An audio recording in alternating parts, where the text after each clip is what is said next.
जय श्री कृष्णा। राधे राधे। नमस्कार दोस्तों, स्वागत है आप सभी का हमारे YouTube चैनल पर।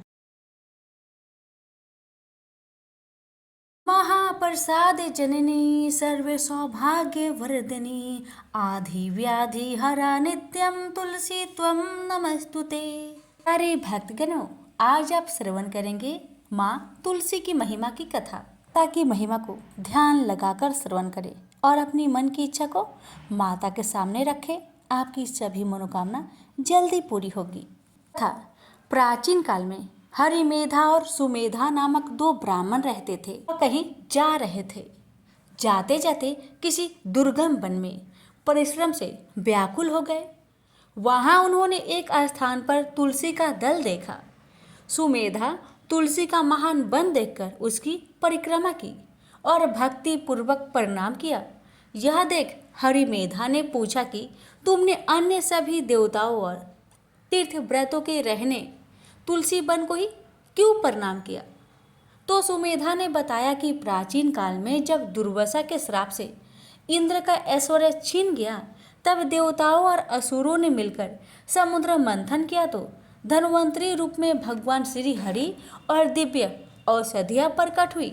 उन दिव्य औषधियों में मंडलाकार तुलसी उत्पन्न हुई, जिसे ब्रह्मा आदि देवताओं ने श्री हरि को समर्पित कर दिया और भगवान ने उसे ग्रहण कर लिया। भगवान नारायण संसार के रक्षक और तुलसी उनकी प्रियतमा है, इसलिए मैंने उन्हें प्रणाम किया है। सुमेधा इस प्रकार कह ही रहे थे कि सूर्य के समान अत्यंत तेजस्वी विशाल विमान उनके निकट उतरा। उन दोनों के समक्ष ही वहां एक बरगद का वृक्ष गिर पड़ा और उसमें से दो दिव्य पुरुष प्रकट हुए। उन दोनों ने हरिमेधा और सुमेधा को प्रणाम किया। तब दोनों ब्राह्मणों ने उनसे पूछा कि आप कौन हैं? तब उनमें से जो बड़ा था वह बोला, मेरा नाम आस्तिक है। एक दिन मैं नंदन वन में पर्वत पर कीड़ा करने गया था। देवांगनाओं ने मेरे साथ इच्छा अनुसार विहार किया। उस समय उन युवतियों के हार के मोती तूतकर तपस्या करते हुए लोमस ऋषि पर गिर पड़े। यह देखकर मुनि को क्रोध आया। उन्होंने सोचा कि स्त्रियां तो परतंत्र होती है, यह उनका अपराध नहीं, दुराचारी आस्तिक ही श्राप के योग्य है। ऐसा सोचकर उन्होंने मुझे श्रापित कर दिया। अरे तू ब्रह्म राक्षस होकर बरगद के पेड़ में निवास कर। जब मैंने विनती से उन्हें प्रसन्न किया तो उन्होंने श्राप से मुक्ति की विधि सुनिश्चित कर दी कि जब तू किसी ब्राह्मण के मुख से तुलसी दल की महिमा सुनेगा तो तत्काल तुझे उत्तम मोक्ष प्राप्त होगा। इस प्रकार मुक्ति का श्राप पाकर मैं चिरकाल इस वट वृक्ष पर निवास करता था।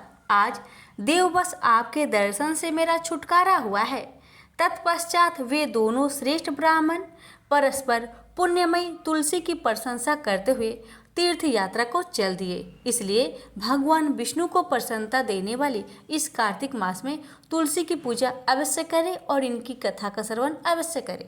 प्रेम से बोलिए लक्ष्मी नारायण की जय, तुलसी माता की जय।